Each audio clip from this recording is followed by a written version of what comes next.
Ang atin pong pag-uusapan ngayon, mga minamahal na mga kapatid, ay kung ano ang relihiyon na dapat aniban ng tao upang maligtas.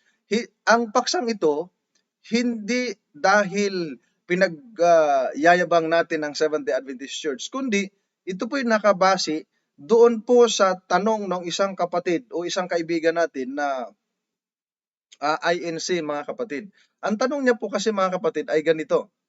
Sabi sa tanong niya ni Jake Wallin, tanong, ang SDA ba ang nag-iisang tunay na relihiyon na dapat aniban ng tao upang maligtas? Ayan, yun po ang kanyang tanong. Nabibigyan natin ng kasagutan, mga kapatid. Actually, nung tayo po nag-live niyan sa YouTube, hindi niya tinatantanan yung comment na parehong iisang tanong, maraming post, di ba, Ate Dan?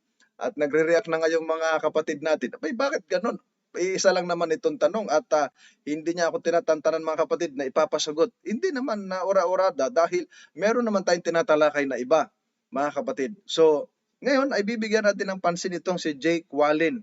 Sapagkat sa kanila kasing doktrina, mga kapatid, dapat umanib ka sa Iglesia ni Cristo, yung 1914, para maligtas ka. Pag hindi ka niya maanib, wala kang kaligtasan. No, mga kapatid, nagtataka tayo kasi yung kanila pong founder, ang si Felix Manalo, hindi naman nabautismohan yon sa kanilang iglesia. Kaya paano yon, no, mga kapatid? Yun ay ano lang, konsuelo ba tawag doon? Yung parang katanungan lang, mga kapatid. Ito po gusto kong pag-isipan ng tao, mga kapatid ko. Pag-isipan ninyo ito, mga minamahal. Think about this, mga kapatid. Relihiyon ba ang makakapagligtas o makapagliligtas sa tao, mga kapatid? Makapagliligtas ba ang relihiyon? Pangalawa, paano kung ang relihiyon walang Kristo? Halimbawa, tanggalin muna natin. Halimbawa, mga kapatid, hindi naman kinikilalang si Kristo ang Savior. Di walang Kristo. Paano naman kung ang Kristo Jesus na kanyang pinanawalaan ay tao lang at hindi Diyos? Maliligtas ba yung ganong relihiyon? Ano pa?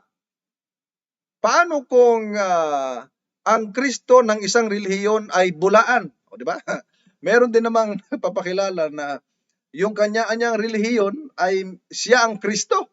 O, di ba? Yung nasa Davao ba yun, no, mga kapatid? Na ang sabi niya ay yung kanyang pangalan, sabi niya, sabi nung Kristo daw sa Davao, He gave me His name, no? Yung name daw ng Diyos ibinigay sa kanya, and He took my name as His new name. Kumbaga, nagkapalit sila ng pangalan, mga kapatid. Kung direkto na natin yung in fairness kay Kibuloy, no? Yung nasa Davao. Ang tanong natin, yung bang Diyos natin sa langit, ang pangalan ni Apollo Kibuloy na, at yung nandyan sa Davao, ang pangalan ay Jesus na, mga kapatid? Ay malaking problema yun, no, mga kapatid.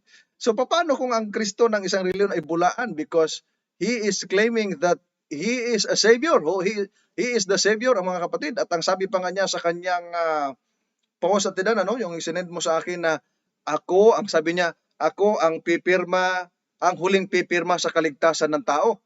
Aba, matindi, mga kapatid, ano? Ako ang pipirma sa huling pipirma sa kaligtasan ng tao. May nagtanong, Atidan, ang sabi pa naman paano po kung isa lang yung ID? Pwede po ba yun? Mga kapatid. Parang nakakatuwa naman, mga kapatid. Hindi nakakatuwa. Nakakatawa, mga minamahal na mga kapatid, pag ganyan, no? Pag nag-crusade nga ako, minsan ay ginagamit ko yung kanyang video na minamali, no? Ang sabi niya, nakakausap niya ang Diyos through His vision, mga kapatid.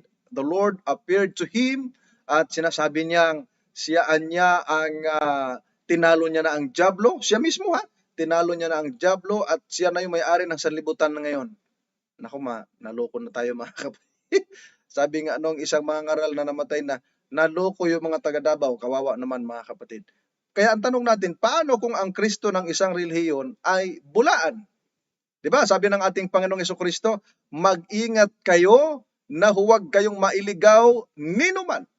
Mateo 24:4, mga kapatid. Bakit? Sapagkat sa versikulo 5, maraming mga magsisilitaw, magsasabing ako ang Kristo at ililigaw nila ang marami. Marami, mga kapatid, Sabihin, I am the Christ. Di ba? Nung panahon nung umusbong pa yung taga Davao, mga kapatid, nagsisimula pa lang. May mga kasabayan yan siya, no? If you watch already the video, nung may kasabayan siya, may Russian pa yun at na dating traffic enforcer. Tapos nag-claim naman na siya daw ang Kristo. Dami mga kapatid. Ang dami. Kaya ito'y blasphemy. So ang tanong natin, paano kung ang Kristong nasa reliyon ay bulaan? At ito pa mga kapatid, no, sa baba. Paano kung tama ang relihiyon mo? Paano lang naman? Pero mali ang iyong relasyon sa Diyos. Ayan. Paano kung ang relihiyon mo tama, pero yung relasyon mo sa Diyos mali? Makapagliligtas ba ang relihiyon mo? Ito naman. Paano naman kung tamang relasyon mayroon ka, pero mali ang iyong relihiyon? Mga kapatid, tanong natin, merong bang tamang relasyon sa Diyos, pero mali yung relihiyon na kanyang inaaniban? Yun ay malaking katanungan. Sabi ko, just think of it, mga kapatid. Think about this, itong mga tinatanong natin, kung ito ba ay meron sa kaisipan ng tao na subong-subaybay sa atin ngayon, at doon sa nagtanong sa atin na isang INC, mga kapatid, na sasabihin anong reliyon ang dapat aniban ng tao upang siya'y maligtas? Seventh-day Adventist ba? Ang katanungang iyan, mga kapatid ko, parang pinapalabas na exclusive lamang sa isang grupo, sa dami ng grupo ng reliyon ngayon, mga kapatid, at denomination, iisa lang ang grupo, exclusive lang, mga kapatid, lalabas niyan, parang hindi totoo ang nangyari kay Elias na iniligtas at dinala ng Panginoon sa langit ayon sa ikalawang hari, mga kapatid, di ba? Ikalawang hari, unang hari, na siya'y dinala ng karo doon sa langit, mga minamahal na mga kapatid. Di magbasa muna tayo ng konti, ha. Kung relihiyon ang pag-uusapan, mga minamahal na mga kapatid, okay? So, babasahin natin sa ikalawang hari, kapitulo 2, ang versikulo 11. Wala namang binabanggit dito na si Elias ay kaanib ng Iglesia ni Cristo 1914. Sabi rito, 2:11 ng ikalawang hari. Samantalang sila'y naglalakad at nag-uusap, isang karwahing apoy at mga kabayong apoy ang naghiwalay sa kanilang dalawa, ni Elias at ni Eliseo. At si Elias ay umakyat sa langit sa pamamagitan ng isang ipo-ipo. So dito sa ikalawang hari 2:11, mga kapatid, maliwanag na si Elias ay dinala sa langit. Membro ba siya doon sa kinaaniban ngayon ni kapatid na Jake Wallin? Hindi naman siya membro, sapagkat itong Iglesia ni Cristo na nasa Pilipinas ngayon, na nag-aangkin na sila ang tunay, ay naitayo lamang sila noong 1914, July 22 na registered, at 1914, mga kapatid, at yung kanilang founder, si Felix Manalo, at marami pang iba, at yung si Felix Manalo ay galing dito sa atin sa Seventh-day Adventist, mga kapatid. So dito, ito yung isang katanungan lang o palaisipan na gusto nating pag-isipan ninyo, mga minamahal na mga kapatid. Okay? Ngayon, pagdating sa relihiyon, marami pong klaseng relihiyon, mga minamahal na mga kapatid. Siguro ipakita natin. Ayan, o. Ito yung mga example lang, types of religion, mga kapatid. It's only an example. Halimbawa, meron tinatawag dyan na Islam. Meron namang Hinduism. Meron namang Taoism, mga kapatid. Meron namang Buddhism. At merong Judaism. At yung sa baba, nabilong tayo, yung pong Christianity, mga kapatid. Under the Christianity, meron pong mga Protestant, mga kapatid. No? Na isa dyan sa mga Protestante, yung mga Pentecostal, Jehovah's Witnesses, mga Methodist, yung Seventh-day Adventist, mga kapatid. Pero kanya-kanyang denomination, hindi po yan relihiyon, mga kapatid. Ang relihiyon, yung pong Christianity, yung Kristyanismo, yan po yung religion, mga minamahal na mga kapatid ko. Founded by Christ, yung Christianity. Hindi kung ano-anong ginagamit, mga kapatid. Sasabihin nila, Iglesia ng Diyos, kami ang tunay. Hindi, Iglesia ni Cristo, kami tunay. Hindi, kami Iglesia ng Baptist. Kami born again. Lahat na lang, mga kapatid, inaangkin. Ngayon, dito sa taas, mga kapatid, may mga relihiyon dyan. At isa sa naalala ko dyan, mga kapatid, yung pong Hinduism. Ang Hinduism, mga kapatid, ay meron silang, ayon sa akin pong nalaman sa kanila, ay meron silang 10 Diyos atidan.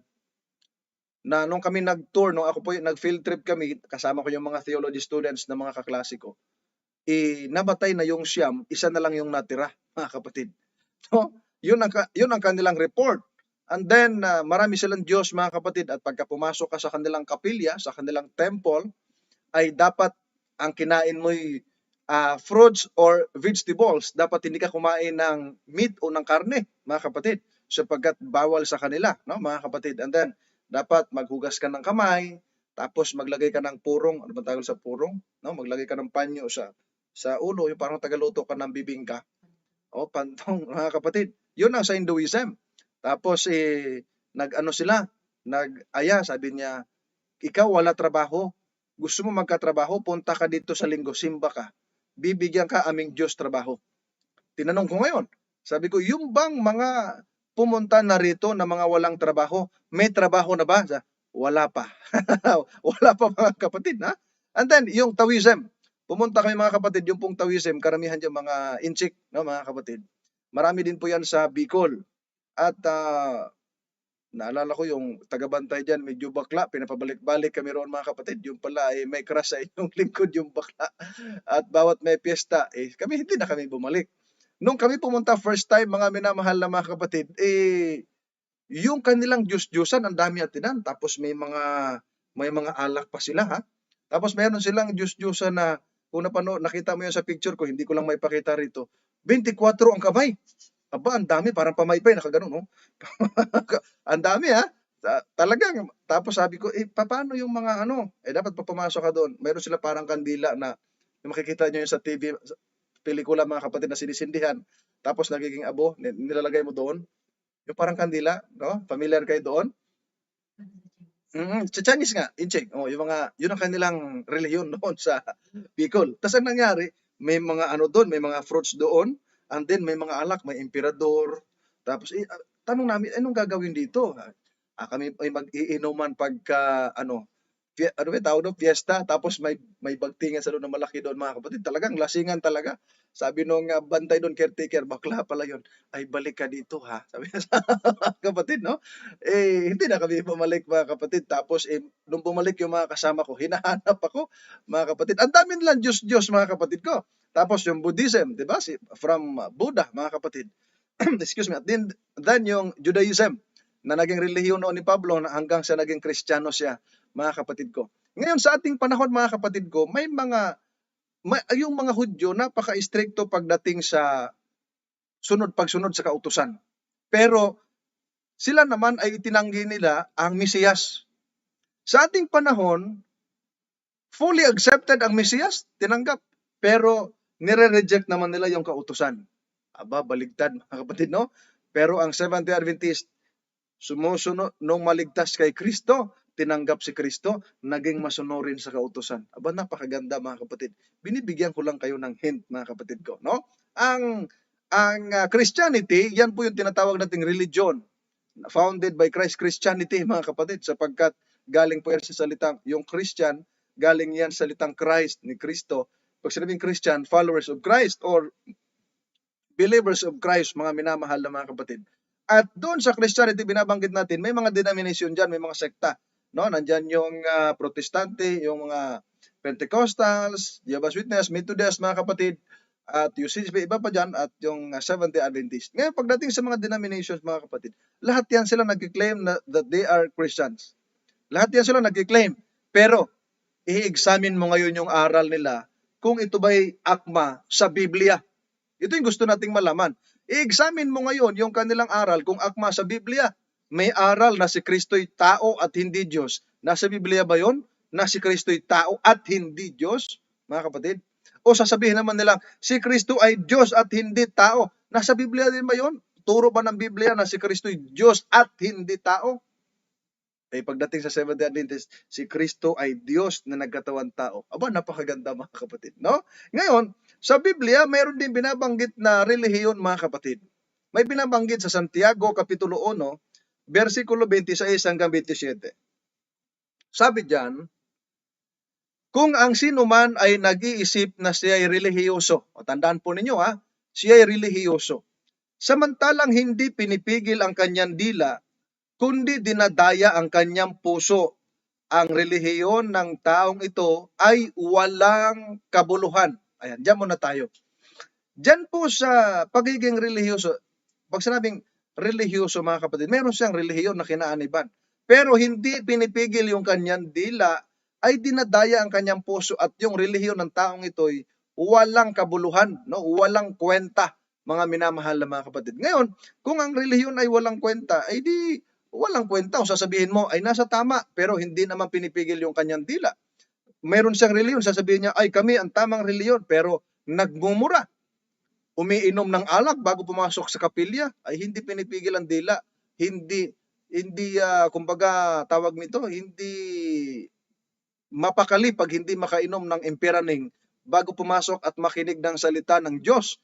Mali mga kapatid. Tapos yung malakas humabhab ng yung mga humba mga kapatid. Humbang baboy, di ba? Tapos minsan yung mga nakikita nyo sa YouTube, yung mga nagmumukbang, mga alimango, pusit, iba't iba pa mga kapatid. Walang pagpipigil. Naninira ng kapwa, nagmumura. Mga kapatid, mga salitang masasakit mga kapatid ko. Yan ang sabi ng Biblia, dinadaya ang kanyang puso at ang relihiyon ng taong ito'y walang kabuluhan. So merong relihiyon sa Biblia, walang kabuluhan. Bakit? Kasi kung ang tao na nasa relihiyon ay hindi namumuhay ayon sa itinuro ng Biblia na siyang pinagbabasihan ng kanilang relihiyon.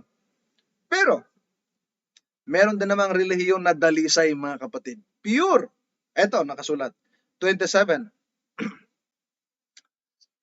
Ang dalisay na relihiyon at walang dungis sa harapan ng ating Diyos at Ama ay ito: dalawin ang mga ulila at mga babaeng bao sa kanilang kapighatian at pag-ingatang walang dungis ang kanyang sarili sa sanlibutan. Ayan, mga minamahal na mga kapatid. Dito'y pinakikita, yun na niyang dalisay na relihiyon, pure na relihiyon, at walang dungis sa harapan ng Diyos at Ama, yun dinadalaw yung mga babaeng bao sa kanilang kapighatian, sa kanilang kahirapan, at pinag-ingatang walang dungis ang sarili sa sanlibutan. Ibig sabihin, yung nandito sa dalisay na relihiyon mga kapatid, dalisay ang aral mga kapatid, dalisay ang pamumuhay mga kapatid. Bakit dalisay ang pamumuhay? Sapagkat hindi dinudungisan yung kanyang sarili sa sanlibutan mga kapatid. Kaya nga, may mga taong tinawag ang Panginoon mula sa kasalanan, mula sa kadiliman, tungo sa kanyang kaliwanagan. At nung nasa liwanag na siya, mga minamahal na mga kapatid, ang nangyayari ay namumuhay na siya na walang dungis, hindi na siya nakaayon. Kung ang mga taga-sanlibutan ay nagtitiktok ng chiririt-chiririt sa Facebook, ay ikaw na lingkod ng Diyos, hindi ka magtitiktok ng chiririt-chiririt at ipopost sa Facebook mga kapatid para makita yung iyong kaseksihan, para makita yung iyong katawan, no mga kapatid, para makita yung kunyari kagandahan, mga kapatid, di ba ka? Para makita na magaling kang sumayaw, ay hindi ganun mga kapatid. Sapagkat ang sabi ng Biblia, pinag-ingatang walang dungis ang kanyang sarili. Sabi pa nga ng mga matatanda ngayon. Kasi may mga pinagpo-post sa Facebook mga kapatid, kita yung pusod, yung ano na lang yun din nakikita, yung mga mountain province mga kapatid, no? Yung dulo na lang ng mountain province ang hindi nakikita mga kapatid ko. Tapos yung pag nagsuot ng shirt, sobrang iksi mga kapatid, kita yung mga parang uling, mga kapatid. 'Di ba? Iyon ay sabi nga nung matanda, wala nang kabanalan. Dati ang mga babae ay kapag ka nagsuot ng pananamit, pag nakapalda o napakahaba, kabaligtaran ng mga yun, napakaiksi. At pag nagsuot naman ng mahaba, yung punit hanggang bewang mga kapatid. Yun ang malaking problema, no? Mga minamahal na mga kapatid. At pag nagsuot ng damit, kailangan may style, yung damit na pinatahing hindi natapos mga kapatid. Yung damit na talagang may mga butas-butas mga kapatid ko na malalaki. Oh? Iwan ko mga kapatid. Sabi ng Biblia, walang dungis, hindi nakikiayon sa sanlibutan, mga minamahal na mga kapatid ko. Pag nakita yung kapitbahay, ay sexy, sexy. Bibili rin tayo ng ganyan. Yung hita ay parang pantalon na hindi na plancha. Ay yun lang mga kapatid. Yun na maging problema. Tapos na pumupunta doon sa mga sayawan, sa mga beer house mga kapatid. at walang pamumuhay na kabanalan. Ang sabi ng Biblia, walang kwentang relihiyon yon. Pero yung may relihiyon na dalisay, iniingatan ng kanyang sarili, hindi madungisan ng sanlibutan, mga kapatid ko. No? Hindi nadungisan ng sanlibutan. Siguro basahin natin sa English at Tidan, no? Ang sabi diyan, no? Ilagay lang natin sa English. Sabi niya sa verse 26, mga kapatid. If you claim to be religious, okay, but don't control your tongue. Ayan, no? Hindi nagpipigil ng dila. You are fooling yourself and your religion is worthless, mga kapatid, no? Walang halaga, walang kwenta, walang kabuluhan, mga minamahal na mga kapatid. If you claim to be religious, nag-aangkin ka, oy, relihiyoso ako. But you don't control your tongue, mga kapatid, no? Yung dila. Sabi sa Santiago, mga kapatid, yung dila, maliit pero nakakasira ng tao, mga kapatid, ng tahanan, ng lipunan, mga minamahal na mga kapatid. Parang isang palito ng posporo, ilagay mo sa gitna ng gubat, sunog ang buong gubat, mga kapatid. Yung dila, pag may binitawan kang negative na salita against sa iyong kapwa at bibitawan mo yan sa iba't ibang dako, kakalat yon. Tapos yung tao na sinisira mo, walang kamalay-malay, sirang-sira na siya. Parang yung palito ng posporo. Ganun yun, mga kapatid. Pag hindi kinokontrol yung dila, mga kapatid. Pagka nakapagsalita ka ng hindi maganda, naitatak na yon sa isipan ng tao, mga kapatid ko. Alam niyo man yung mga tao ngayon, madaling mapaniwala, mga kapatid. No? And then, pagdating sa verse 27, mga kapatid, ang sabi diyan, pure and genuine religion in the sight of God, the Father, means caring for orphans and widows in their distress and refusing to let the world corrupt you. Ayan, napakaganda, mga kapatid. Yun anyang mga nasa pure at genuine religion sa mata ng Panginoong Diyos ay yung mga nagki-care for orphans and widows in their distress, mga kapatid, and then refusing to let the world corrupt you, mga kapatid. Kasi pag corrupted na yan, mga kapatid, wala na yang halaga, mga kapatid. Like for example, ang isang USB, kapag corrupted siya, na-virusan, no? Na-virusan kasi ilalagay mo doon yung mga files na kailangan gamit sa mga bagay-bagay na ginagawa mo. Pag yung napasukan ng virus yon, mag-corrupt yun, hindi na magagamit, mga kapatid, and the laptop na saksakan nun, magko-corrupt din. Ayun, malaking problema. Ganun ang tao, mga kapatid. Pagka iyon po itong in-expose doon sa mga bagay na makasanlibutan, mga kapatid, ang sabi ng Biblia, magiging corrupt, no? Tawag diyan, mga minamahal na mga kapatid, ay mga nadungisan, no? Mga minamahal na mga kapatid. So, may religion talaga, mga kapatid. Kaya lang, dapat yung relihiyon mo ay nakaangkop yung aral sa banal na kasulatan upang yung iyong relasyon sa Diyos ay akba, mga minamahal na mga kapatid. Pakinggan natin ang ikalawang Juan, Kapitulo 1, versikulo 9. Ang sabi diyan, mga kapatid. Anyone who wanders away from this teaching has no relationship with God. But anyone who remains in the teaching of Christ has a relationship with both the Father and the Son, mga minamahal na mga kapatid. Ang sabi ng Biblia, sa New Living Translation, kapag ka ikaw ay lumalayo sa teaching o sa aral ni Kristo, wala kang relasyon sa Diyos. Nakita niyo? Kahit sasabihin mo, nasa tama akong relihiyon, pero wala ka namang relasyon sa Diyos kasi lasinggero ka pa rin. Ikaw pa rin, namumuhay ka pa rin sa makasanlibutan. Hindi pa rin nabago ang mindsetting mo. Imbis na ikaw ay nag-iisip ng makabagay na makalangit, you are still thinking about these worldly things, mga kapatid, na nakapagpa-attract, nakapagbigay ng kasiyahan sa iyong mga mata, mga minamahal. Pero ang sabi ng Biblia, if anyone who remains, nananatili sa mga aral ni Kristo, has a relationship with both the Father and the Son, mga minamahal na mga kapatid. Yan ang napakaganda, mga kapatid ko. Merong kinalaman yung teachings. Kaya pag ang teachings mo sa iyong relihiyon mali, mali din yan, mga kapatid. Walang halaga yan. At kanina binanggit natin, walang relihiyon na makapagliligtas, mga kapatid ko. Bakit walang relihiyon na makapagliligtas? Bakit? Sapagkat ang purpose ng ating Panginoong Jesucristo, mga minamahal na mga kapatid, siguro basahin muna natin ang Gawa Kapitulo 4, ito po ay common na sa inyo, pero magandang bibigyan natin ng pansin. Ano ba ang sinasabi ng Biblia?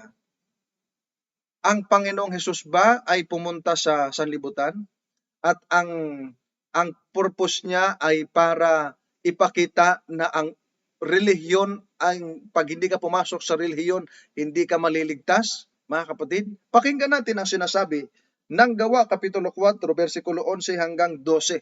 Napasensya na po kayo, hindi ko po nasulat dyan. Sabi dito, itong si Jesus, ang bato na itinakwil ninyong mga tagapagtayo, ang siyang naging batong panulukan. 12. Walang kaligtasan sa kanino paman, sapagkat walang ibang pangalan sa ilalim ng langit na ibinigay sa mga tao na ating ikaliligtas, mga kapatid. Walang sinabi sa talata, mga kapatid, na sa sukat na langit, walang ibang relihiyon na ibinigay, kundi ganitong relihiyon lang, Iglesia ni Cristo 1914, sa sukat na ikaligtas. Hindi. Pangalan ng ating Panginoong Hesukristo, mga kapatid. Sabi dito ng Biblia, there is no other name. Diba? Kinakanta natin yan. There is no other name. There is no other name under heaven given to me, to men. Diba?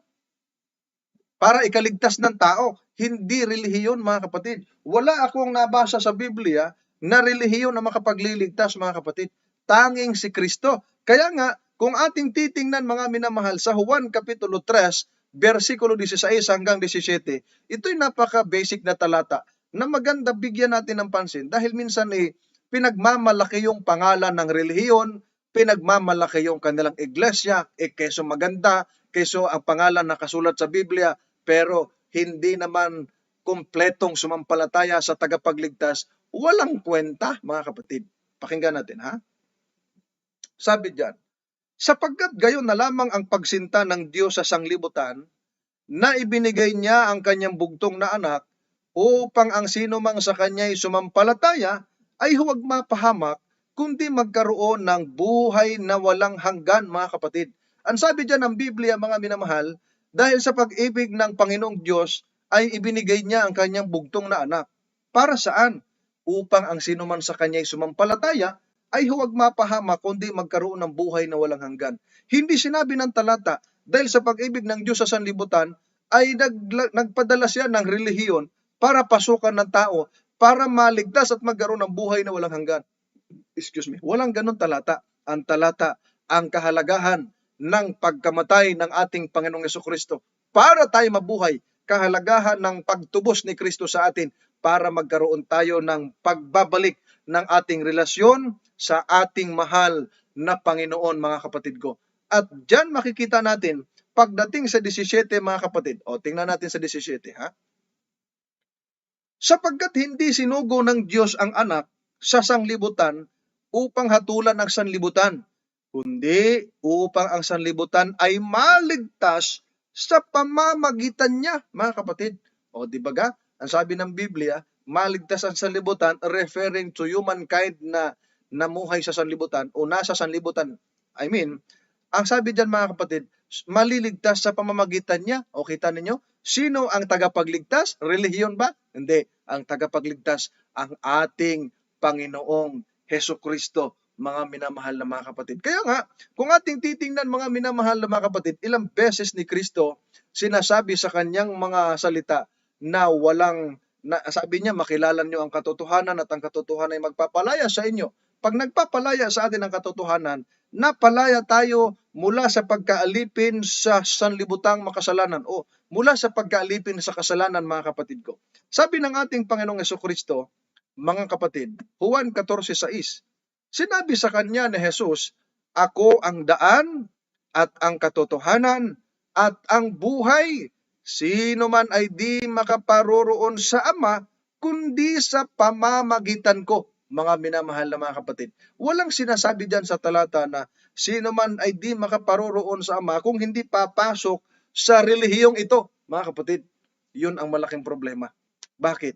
Kasi pagka ang itinuturo mo, pinagmalaki mo, ay yung pangalan ng iyong relihiyon, yung iyong kapilya, hindi yung Kristo na tagapagligtas, walang kwentang relihiyon yan, mga kapatid. kahit sabihin mong ang pangalan nakasulat sa Biblia, sapagkat sa Biblia, hindi pangalan ang sukatan, kundi ang turo, mga kapatid. Ang tanong, ini-exalt ba si Kristo o ini-exalt yung founder ng inyong relihiyon? Yun ang tanong, mga kapatid ko. No? Yun ang tanong. Bakit? Kasi lahat naman nagsasabi, kami ang tunay dahil nakasulat ang pangalan namin sa Biblia, Baptist. Nakasulat ang pangalan namin sa Biblia, nakalagay, born again. Nakasulat sa Biblia, Iglesia ng Diyos, Iglesia ni Kristo, Iglesia sa ilang, Iglesia sa Galacia, Iglesia ng mga banal, Iglesia ng mga panganay, mayroon din namang Iglesia ng mga patutot. Mga kapatid. Di ba? Yun ang nakikita natin, mga kapatid ko. Kahit yung katawagan sa isang grupo ng nasa Biblia sa Bagong Tipan, yung grupo ng mga Kristiyano, simula sa mga apostol. The apostle was called first Christian, mga kapatid. Acts 11:26.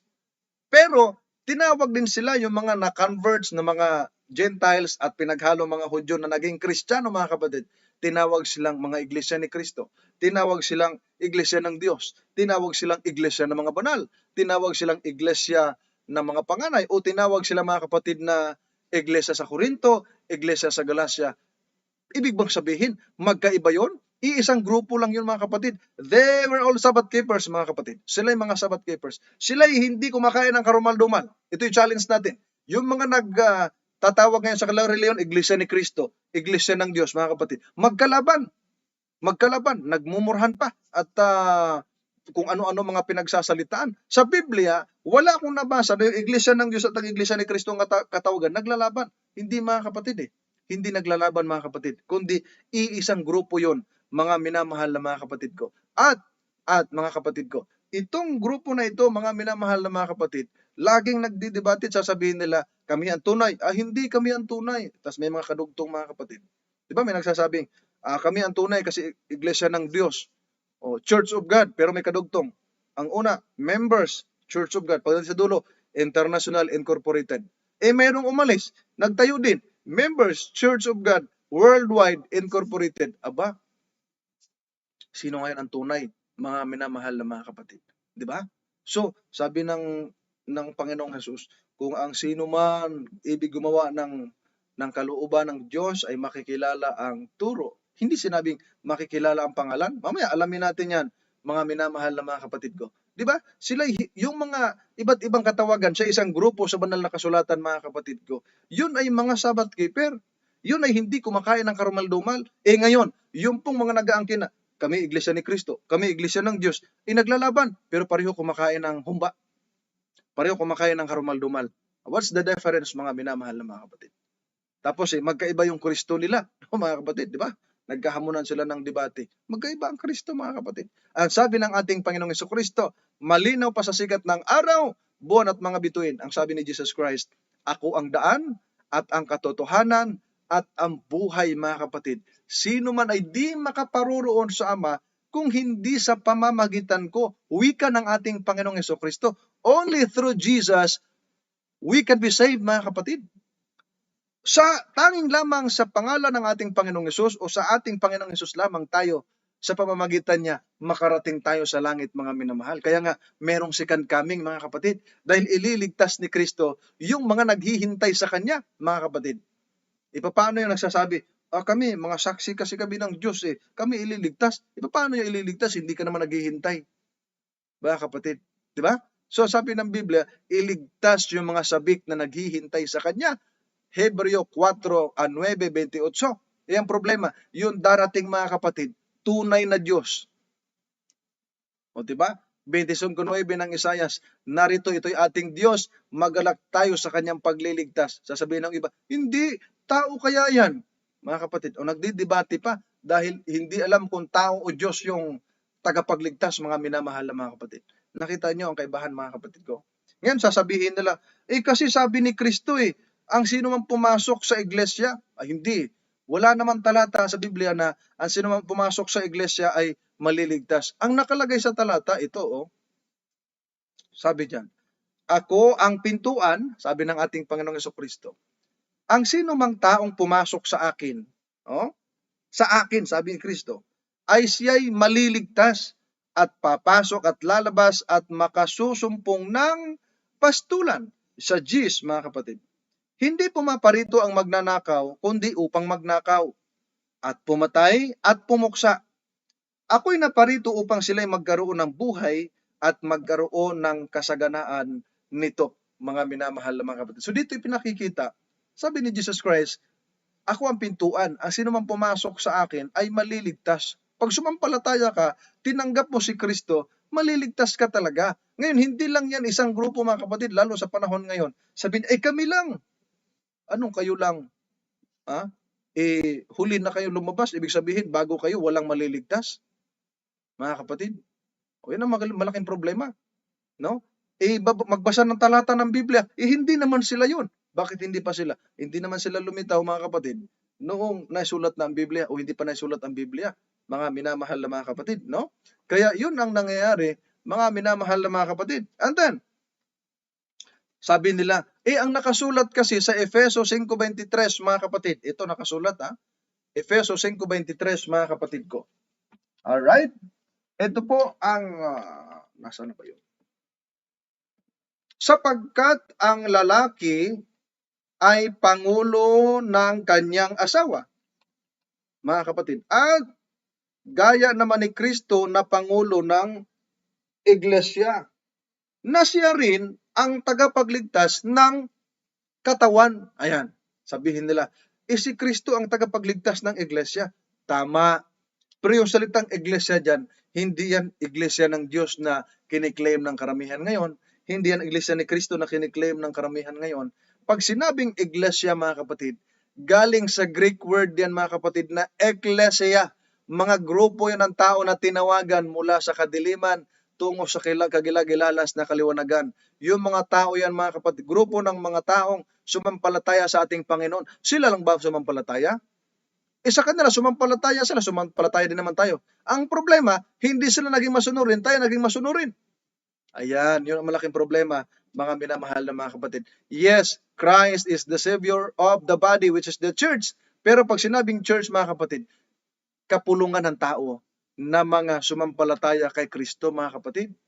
Kapulungan ng tao. At hindi lamang yan, mga kapatid, gaya ng binanggit natin nga, na yung iglesia, mula yan sa kadiliman, tinawagan yan tungo sa kagilagilalas na kaliwanagan. Ngayon, anong tawag ngayon, mga minamahal na mga kapatid? Ito ang tawag, 1 Pedro 2:9 hanggang 10. Sabi diyan,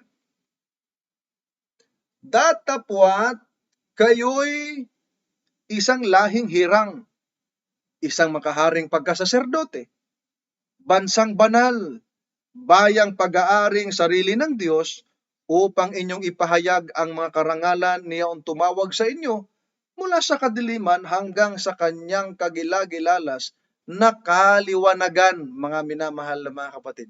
Sabi ng Biblia, sino yung tinawag? Ito yung mga tinawag na bansang banal, mga kapatid.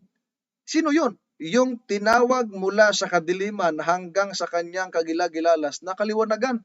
Sasabihin nila, kami to mga INC, 1914. Nasulat ni Apostol Pablo ito, wala pa namang taga roon, nasa Pilipinas na nandoon. Ang sinulatan ni Apostol Pablo, ito yung mga hintil na naging Kristiyano, mga kapatid. Ni Pedro, no? At maging sa mga Hudyo na naging Kristiyano, mga minamahal na mga kapatid. Kaya pagdating sa verse 10, nang nakaraang panahon ay hindi bayan, datapwat ngayoy bayan ng Diyos, na hindi nagsipagkamit ng awa, datapwat ngayoy nagsipagkamit ng awa. Dito, mga minamahal, nakikita natin, mga tinawagan ng Diyos ito mga nag-response ito sa Kanya. Ang problema sa mga tao ngayon, mga kapatid, gaya ng binanggit natin kanina, nagpupuri kay Kristo, hindi naman sumusunod sa kautusan.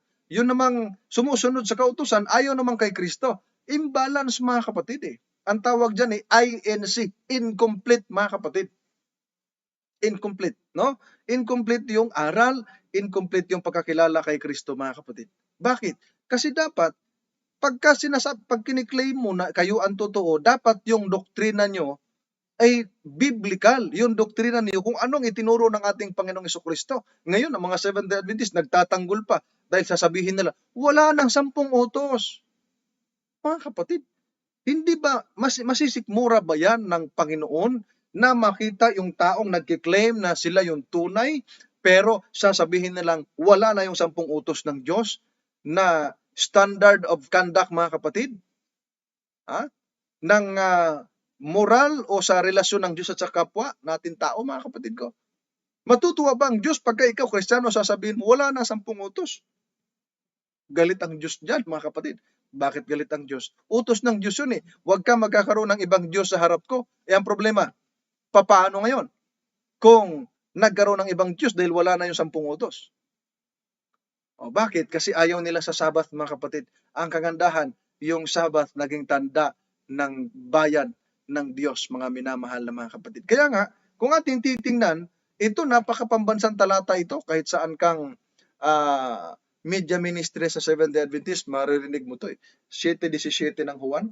If any man will do his will, he shall know of the doctrine, whether it be of God or whether I speak of myself, mga kapatid. Ano sabi ng Biblia? Kung sino mang tao ay nagnanais gumawa ng kanyang kalooban, ay makilala niya sa doktrina, sa turo, kung ito ay galing sa Diyos o nagsasalita ng kanyang sarili. Pag galing sa Diyos, mga kapatid, tunay yan. Pero kung hindi galing sa Diyos, hindi yan tunay. Halimbawa, may naghahamon sa atin ng debate. Ang hamon ng debate sa atin, patutunayan na yung nagbabawal o hindi kumakain ng baboy ay sa demonyo. Saan sa talata yon na yung nagbabawal o sumunod doon sa utos ng Diyos ng pagbabawal ng pagkain ng karumal-dumal sa demonyo? Baligtad. Ang nag-utos niya na huwag kumain ng karumal-dumal ang Diyos. Pag kumain ka, sa Diyos ka ba? Ay hindi. Kanino ka ngayon? Ayun yung sa demonyo, mga kapatid. Bakit? Tumalikod sa aral yan Unang Timoteo Kapitulo 4, 1 hanggang 3, mga kapatid. Yun ay binabaliktad nila. Tinutuwis, isinisinsay nila ang katotohanan, mga kapatid. Binabaliktad, pinipilipit para magmukhang tama, pero mali, mga kapatid. Yun ang napakalaking saklap, mga kapatid ko. Pag hindi ka nag-aaral ng Biblia, madadaya ka. Pag hindi ka nanonood ng mga programa at pinapakita ang mga talata. Kaya nga tayo mga Seventh-day Adventist, pag may mga bago tayong kaanib, binibigyan natin ng sariling Biblia. Bakit? Para makapag-aral, makapagbasa. Bakit? Kasi ang mga unang mananampalataya, mga kapatid, araw-araw nag-aaral ng banal na kasulatan. 17:11 ng Gawa, mga kapatid ko. Kita ninyo, mga minamahal? Kaya yung ating bagong bautismo, ang kapatid na Luis Juneda, ang kapatid na Michelle Juneda at yung kanilang dalawang mga anak ay binibigyan tig-isang Biblia. Binigyan din natin ng Sabbath School lesson. Binigyan din natin ng morning devotional. Binigyan din natin ng hymnal para mag-improve, maglalago sila, mga kapatid, sa pananampalataya. Ang kapatid na Eva Solidium, yung kasama nilang nabautismuhan. Yung iba, mga kapatid, laging kiniklaim, kami lang ang tunay. Pero sasabihin sa membro, huwag kayong magbabasa dahil hindi nyo maunawaan yan. Kami lang magbabasa kasi tinatago ang iba. Yan ang malaking saklap, mga minamahal na mga kapatid. Kaya pag nagtanong, hindi alam kung ano nakasulat, mga kapatid. Hindi nila alam. Sa atin, open tayo, transparent tayo. Bakit? Anong itatago mo? Anong pag-iwas mong hindi ipabasa sa Biblia kung walang tinatago ang isang mga ngaral, mga minamahal na mga kapatid? Di ba? Kaya yun ang napakalaking problema, mga kapatid. Kaya nga, sabi ng Biblia, malalaman sa doktrina. Alam nyo, mga kapatid, ako po, inyong lingkod. Dati po tayong Katoliko. Alam ko marami sa inyo, mga viewers natin, galing sa ibang relihiyon, na kasumpong ng katotohanan sa banal na kasulatan na kailanman hindi tinuro ng ibang mga samahan na ngayon tinuro ng mga Seventh-day Adventist, mga kapatid. Yung Sabado, hindi naman tinuturo ng iglesia, ng mga Saksi ni Jehovah, pero tinututulan pa nga mga datigdaan, Pentecostal, iba pang reliyon, hindi naman tinuturo yan. Jesus is Lord, hindi tinuturo yan, mga kapatid. Yung Sabat, hindi tinuturo yan. Sino nagtuturo niyan? Ang Seventh-day Adventist. Kaya nga, pagdating sa competition, kung competition ang pag-uusapan, tabla lang ang panalo nila. Bakit? Kung sa atin kasi, mga kapatid, walang mawawala kung tayo'y susunod. Pero sa kanila, malaking kawalan kapag sila'y lumabag. Sapagat ang paglabag sa kautusan ay kasalanan at ang kabayaran ng kasalanan, kamatayan. Yun ang malaking kasaklap, mga kapatid. Tayo, ipinag-iingat sa atin yung ating mga katawan, mga kapatid, sapagat ito'y templo ng banal na espiritu. Sa kanila ba pinag-iingat? Hindi. Okay lang uminom ng alak, basta wag lang abot ng 3 bote, 2 bote lang para hindi masyadong lasing, mga kapatid. Di ba ga? Yun ang malaking problema, mga kapatid. Pwede kumain ng karumal-dumal, wag lang sobrahan para hindi magtae. Sorry po sa kumakain. No? O di kaya para hindi ma-high blood. Hindi maganito, mga kapatid. Di ba ga? Yun ang masaklap, mga kapatid. May kadebate pa tayo. Ang sabi ay, kumakain kami ng daga, pati asawa ko kumakain. Narinig ng asawa, hindi no? O di ba mga kapatid, nagkatalo na sila. Bakit? Kasi para lang ma-justify yung mali nilang doktrina, minukhang tama, mga kapatid. Pero mali pa rin, mga kapatid, no? Mali pa rin, mga minamahal na mga kapatid. Kaya nga, ang payo sa atin, mga kapatid ko, bilang ikaw tunay na Kristiyano, mga kapatid, unang Pedro 1:15-16, sabi riyan, ngunit yamang banal ang sa inyo'y tumawag, mangagpakabanal naman kayo sa lahat ng paraan ng pamumuhay, sapagkat nasusulat, kayo'y mangagpakabanal, sapagkat ako'y banal, mga minamahal. So, ang ating Panginoong Diyos, banal na siya tumawag sa atin. At nais niya na tayong kanyang mga anak ay ipinapaalala sa kanyang apostol na si Pedro, magpakabanal naman tayo sa lahat ng paraan ng pamumuhay. At itong talatang kinot ni Apostol Pedro, matatagpuan ito sa Levitico 11:44 na nandoon yung issue ng kabanalan pagdating sa mga karumal-dumal na pinagbabawal, mga kapatid. Na nandoon yung pwede at yung hindi pwede. Ang issue nun o ang theme ng Leviticus ay holiness, mga kapatid. Kita ninyo, mga kapatid, only the Seventh-day Adventist Church, mga minamahal na mga kapatid. Compare sa mga taga-subaybay natin ngayon ng mga hindi Adventist, compare your church, your doctrine in the Bible, mga kapatid. At hanapin ninyo yung nagtuturo ng katotohanan, masusumpungan lamang ninyo yan sa Seventh-day Adventist Church, mga kapatid. No? Hindi tayo nagsasabing tayo lang maliligtas, mga kapatid. Dahil meron din namang Seventh-day Adventist na hindi maliligtas, yung mga pasaway. Ang turo andyan na, maliwanag na, no? Organized na, given na, mga kapatid. Pero kapag ikay namuhay pa rin nang hindi ayon sa turo ng Biblia na sinusunod at sinasampalataya ng Seventh-day Adventist, ikaw pa rin ay mahaharap niyan o tinatawag nating mananagot sa harapan ng Diyos, mga kapatid. Sabi nga ng Biblia, magbibigay sulit tayo sa harap ng Diyos, mga kapatid. Ano man ang ginawa natin dito sa lupa, lalo na kapag lihim, magbibigay sulit tayo sa Diyos, mga kapatid. Ipagbibigay sulit natin sa Diyos ang ating mga ginagawa. Kaya mga minamahal, ngayon pa lang, ihingi na natin ng tawad, magbago na tayo, magsisi na tayo, susundin natin ang kalooban ng ating Panginoon sapagkat yan ang nais ng Panginoon sa atin. Sabi ng Biblia, Mateo 7:21-23, hindi lahat ng tumatawag sa akin, Panginoon, Panginoon, may makakarating o papasok sa karinang langit, kundi yun lamang gumaganap sa kalooban ng aking Ama nasa langit. Marami mga magsasabi sa mga araw na yon, Panginoon, di ba layas kami ng demonyo, nagpapagaling kami sa iyong pangalan, at sa iyong pangalan gumagawa kami ng iba't ibang mga milagro. Anong sagot ng ating Panginoon? Lumayo kayo sa akin, kayo mga gumagawa ng katampalasanan, hindi ko kayo kilala, mga kapatid. Claiming that they are Christians, pero ang daan na kanilang dadaanan, malawak na tungo sa kapahamakan, mga kapatid ko. Pagdating sa turo, kompleto, walang bawas, walang kulang ang Seventh-day Adventist Church. Nga lamang, nasa tao yan kung susundin mo, hindi. Hindi yan sa relihiyon, mga kapatid. Ang ANC, hindi naman relihiyon yan. Part yan ng Christianity, mga kapatid. Yan ay sekta din o denomination, mga kapatid. Ang Saksineo ba? Ang Pentecostal, yung dating daan, ano pa, mga Methodist, Protestante, mga kapatid. Di ba lahat yan? Pero, compare the doctrine of your church, compare your church of what the Bible says. Makikita nyo yan sa Seventh-day Adventist, mga kapatid. Kaya, ang tanong ni Jay Kualin, anong relihiyon ang dapat aniban para maligtas? Ang relihiyon hindi makapagliligtas. Tanging si Kristo lamang. Pero, merong grupo na sumusunod sa aral ng Biblia at ituturo ka sa daan na dapat mong lakaran para mapunta kay Kristo na siyang ating tagapagligtas, mga kapatid. Pag mali ang relihiyon mo, mali ang relasyon mo, mapalayo ka kay Kristo. Pero pagka yung Biblia sinusunod ng relihiyon mo, yung relasyon mo napapalapit kay Kristo, yung kaligtasan mo sigurado, mga minamahal. No, hanggang dyan lang po muna tayo sa ating pag-aaral